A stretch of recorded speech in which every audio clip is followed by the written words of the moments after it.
Perkenalkan, kami dari kelompok 7. Di sini kami akan membahas mengenai kehalalan vaksin Sinovac.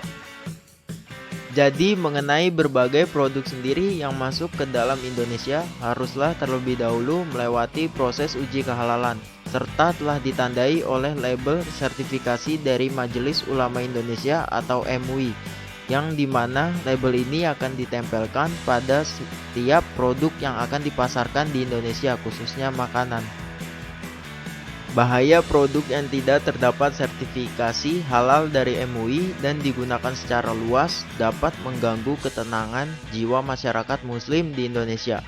Contohnya, kasus yang belakangan ini sedang terjadi adalah vaksin COVID-19 karena masuknya vaksin Sinovac ini ke dalam Indonesia juga ada penolakan terhadap vaksin tersebut dengan dasar agama. Kelompok-kelompok yang menolak akan adanya program vaksinasi memiliki berbagai latar belakang alasan, mulai dari alasan kekhawatiran kesehatan hingga alasan agama tersebut. Kekhawatiran tersebut terjadi karena adanya ketakutan bahwa jumlah kematian akan melonjak lagi akibat vaksin tersebut. Lalu, adapun alasan bahwa penyakit yang ingin dicegah sebenarnya sudah tidak ada lagi di kelompok masyarakat, yang mana dibuktikan dengan tidak adanya lagi kasus dari penyakit tersebut di tengah masyarakat.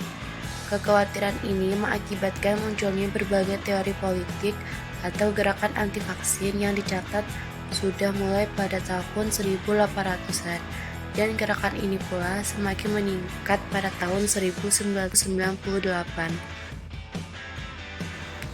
Kita juga melihat hal yang sama di dalam kelompok muslim, di mana terdapat beberapa kelompok yang juga menolak keberadaan dari vaksin itu sendiri.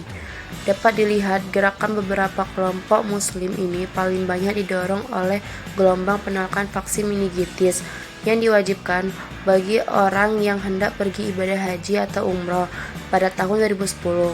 Hal ini kemudian mendorong pada penolakan vaksin lain seperti vaksin campak dan rubella yang suka diberikan kepada anak-anak melalui program vaksinasi nasional. Melihat dari isu vaksin di atas, yang dimana hal ini sangat relevan dengan kondisi uang kita hadapi saat ini. Dengan tersebut luasnya pandemi COVID-19 yang telah merenggut jutaan jiwa di dunia, merupakan suatu kewajiban bagi kita untuk menjaga kesehatan, baik untuk diri sendiri maupun untuk lingkungan sekitar. Solusi vaksinasi ini tentu saja kembali menimbulkan polemik bagi sebagian kalangan masyarakat.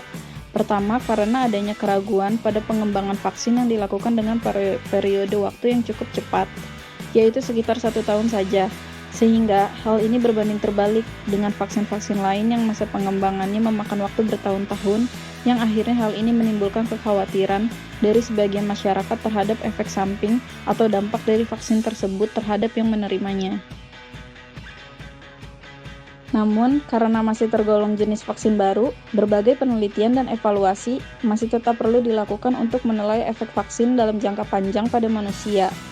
Apabila vaksin COVID-19 yang kini tengah dikembangkan berhasil lulus uji klinis, pembuatan vaksin COVID-19 pun akan diteruskan agar dapat secara diberikan kepada masyarakat luas. Untuk mendapatkan manfaat vaksin COVID-19 dengan optimal, WHO menyarankan agar setidaknya 70% jumlah populasi di setiap negara mendapatkan vaksin COVID-19. Ini artinya setidaknya 180 hingga 200 juta penduduk Indonesia perlu mendapatkan vaksin COVID-19 jika vaksin ini dinyatakan aman dan efektif, sambil menunggu pembuatan vaksin COVID-19 selesai dan setelah vaksin tersedia. Pembuatan vaksin COVID-19 merupakan salah satu upaya pemerintah untuk menekan angka kasus infeksi virus corona yang masih terus meningkat. Dengan begitu, diharapkan masyarakat Indonesia bisa terlindung dari infeksi virus yang tengah mewabah ini. Vaksin lindungi diri dan negeri dari pandemi. Vaksin corona Sinovac telah memperoleh izin penggunaan darurat dari Badan Pengawas Obat dan Makanan atau Badan POM yang membuktikan vaksin tersebut aman. Selain itu, selain dari Sinovac, pemerintah juga sudah sepakat dengan produsen vaksin lainnya seperti AstraZeneca, Novavax, Moderna, dan Pfizer-BioNTech untuk memenuhi kebutuhan vaksinasi COVID-19 di Indonesia untuk mencapai kekebalan kelompok atau herd immunity.